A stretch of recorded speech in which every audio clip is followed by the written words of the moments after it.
बिस्मिल्लाहिर्रहमानिर्रहीम। हकायत रूमी, बच्चे की गवाही।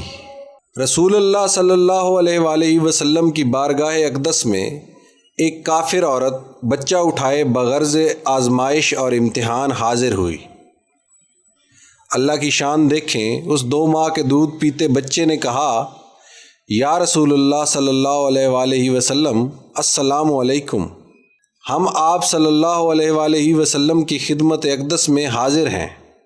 माँ के चेहरे का रंग जर्द हो गया और गुस्से से कहने लगी, खबरदार, खामोश, ये गवाही तेरे कान में किसने सिखा दी?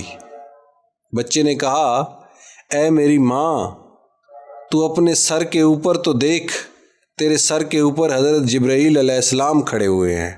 मिसले कामिल बदर के वो मुझे नज़र आ रहे हैं। वो फरिश्ता मुझे वस्फ़ रसूल अकरम सल्लल्लाहु अलैहि वसल्लम सिखा रहा है और कुफ़र और शिर्क के नापाक अलूम से खलासी और रिहाई दिला रहा है। हजूर अकरम सल्लल्लाहु अलैहि वसल्लम ने फरमाया, ए दूध पीते बच्चे, ये बता कि तेरा नाम क्या है? बच्चे ने कहा, मेरा नाम हक़ ताला के नज़दीक अब्दुल अज़ीज़ है, मगर इन मुशरिकों ने मेरा नाम अब्दुल अज़ा रखा है।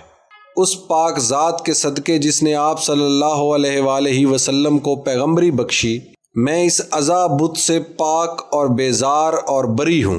हजूर अकरम सल्लल्लाहु अलैहि वसल्लम की निगाह के सदक़े जन्नत से उसी वक्त ऐसी खुशबू आई जिसने बच्चे और उसकी माँ के दिमाग को मुअत्तर कर दिया। जिस शख्स का खुदा खुद निगहबां हो, उसका तहफ़्फ़ुज़ मुर्ग़ माही भी करते हैं। बच्चे के साथ माँ भी मुसलमान हो गई। बच्चे के साथ माँ भी ईमान और इस्लाम की दौलत से मुशर्रफ हो गई। उसने उसी वक्त कलमा शहादत पढ़ा और मुसलमान हो गई।